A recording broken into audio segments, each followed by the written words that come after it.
એક નાનકડી વાર્તા।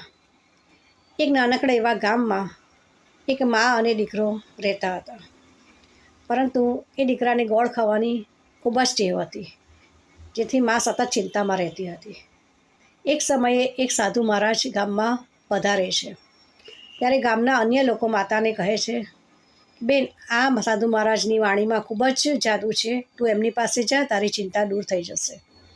માતા તો એના દીકરાને લઈને સાધુ મહારાજ પાસે ફટાફટ પહોંચી જાય છે, મહારાજને પ્રણામ કરે છે અને પોતાની ચિંતા જણાવે છે।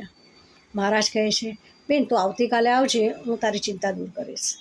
બીજે દિવસે મા પોતાના દીકરાને લઈને ફરી પાછી સાધુ મહારાજ પાસે જાય છે, પ્રણામ કરે છે।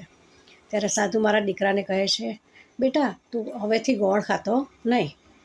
આ સાંભળીને માતા કહે છે, સાધુ મહારાજ, આટલા જ શબ્દો તમારે કેવા હતો તો તે તો તમે કાલે પણ કહી શકતા હતા।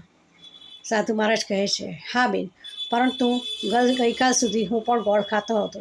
જ્યાં સુધી હું એ વસ્તુનો અમલ ન કરું, મારા આચરણમાં એ વસ્તુ ના હોય, ત્યાં સુધી હું એ વસ્તુની સલાહ કોઈ પણ વ્યક્તિને આપી શકું નહીં।